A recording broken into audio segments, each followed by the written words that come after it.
Listen, all you New Yorkers.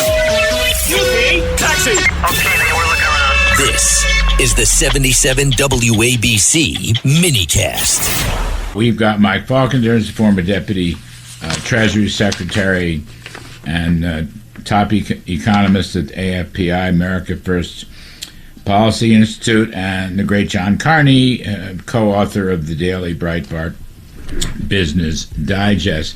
I love this idea. So this is a Carney special. So we're going to make Steve Myron's going to be some kind of chief economist or chief of staff, and then when Kevin Warsh takes away Jay Powell's parking spot and Powell finally leaves, or he gets pardoned or something, these are all Carney ideas, and Myron can then take the seat. That's very interesting.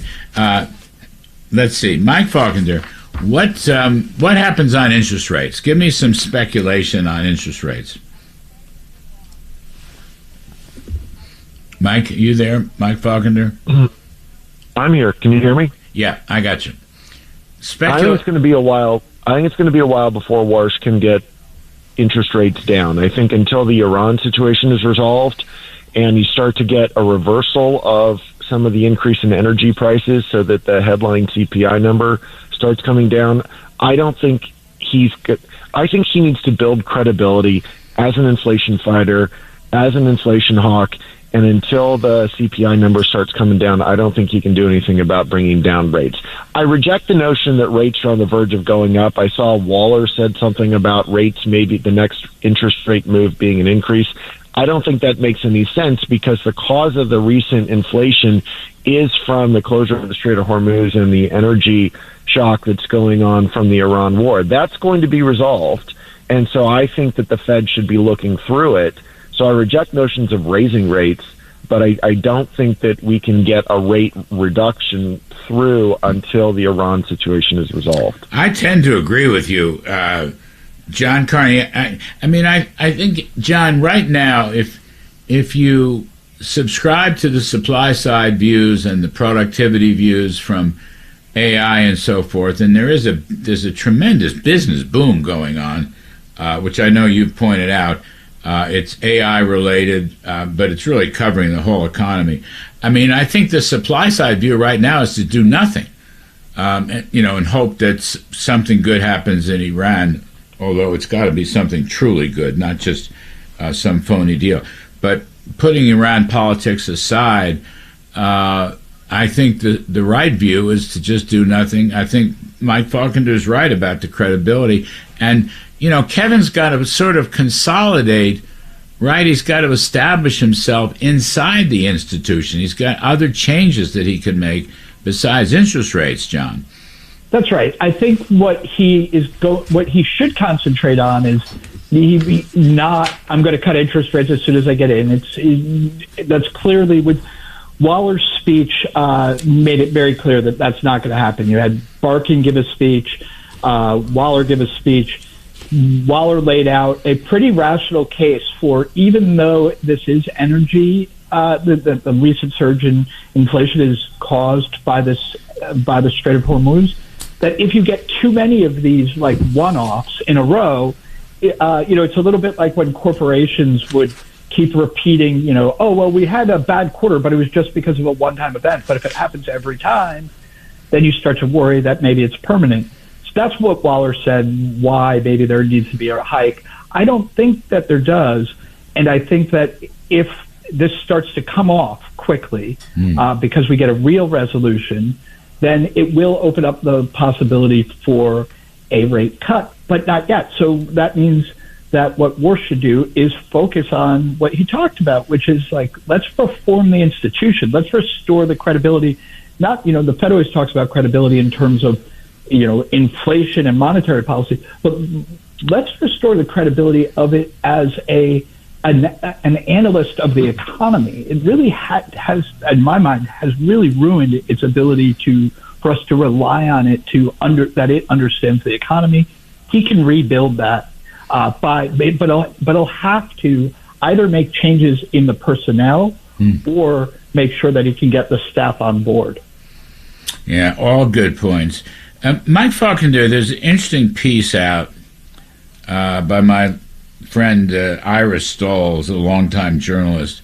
There are nearly 25,000 employees of the Federal Reserve System, including the regional banks. Okay, 25,000. Okay, the Bank of Japan has 4,600. The European Central Bank has 5,000. Let's see, the Reserve Bank of India has 13,000. They're almost as bad as we are. But 25,000 employees, not very well run, not real budget cutting, not in tune with waste, fraud, abuse, and corruption, not accountability, too many Fed members and or Reserve Bank presidents doing inside trading. I mean, those are management issues, but they're probably important management issues, and Warsh can begin to tackle those. Wouldn't he, getting the rates down, I don't see any rush. You guys agree with me on that. The economy's very strong. I mean, why not do this other stuff? Change the models, go after personnel, try to consolidate, a better staff, those kinds of things, Mike.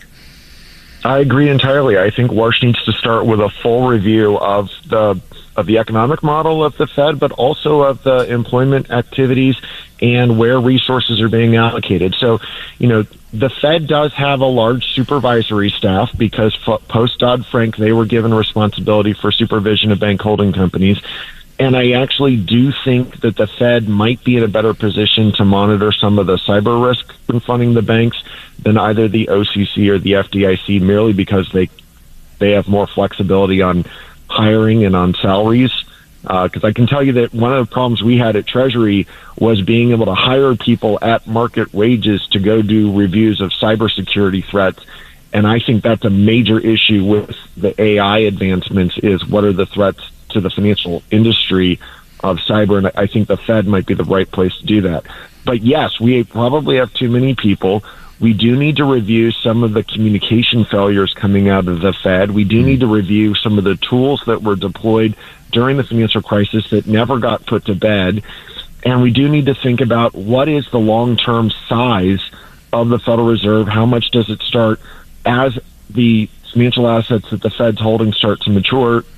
Are they just going to let them run off? Are they going to actively sell them in the secondary market to bring down the size of the balance sheet?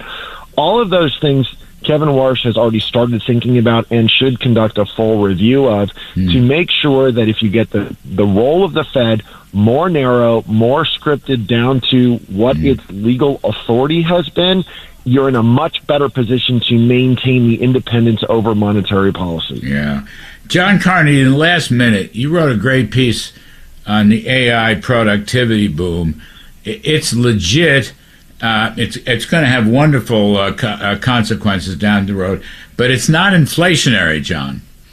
That's absolutely right. And one of the things I've been trying to drive home with this is it's not inflationary. They're not buying the same things that consumers are buying, so it's not going to push up the price of groceries or anything like that.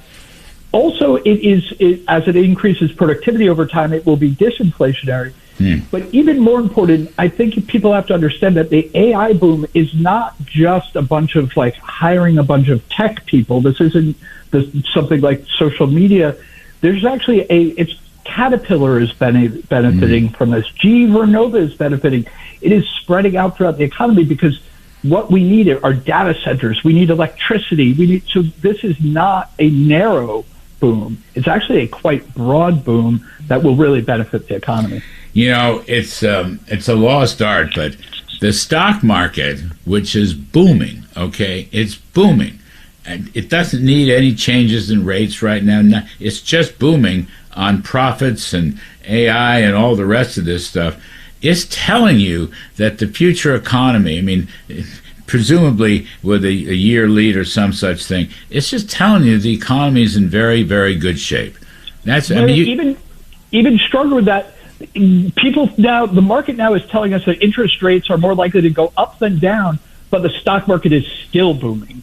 Right. That didn't scare people. People said, we can even take that.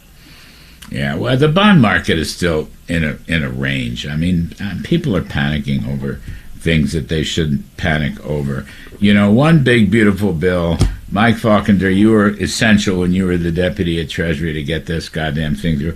One big, beautiful bill. People don't give it any credit at all, but the economy is booming right now, particularly the full cost expensing, but also all the other things, the deregulation, the drill baby drill. People do not want to give the American economy credit. I probably only have about 30 seconds, Mike. Yeah, I mean, if you think about the ability to absorb the change in gas prices that we have witnessed recently, that is because the fundamentals otherwise of the economy were very strong, and the centerpiece of that was making the tax reform in TCJA permanent, and then the extension of the expensing that we did in One Big Beautiful Bill, plus, of course, the deregulation. The White House put out another deregulatory piece this week on refrigeration. Yep. But when you think about just the reductions in expenses that businesses are incurring, as well as the reduction in compliance hours that the American people are, all of that is going to be part of this productivity surge that is, at the end of the day, the basis of real wage growth. It really is. It's terrific stuff. By the way, real interest rates are going up. That's a good thing, too.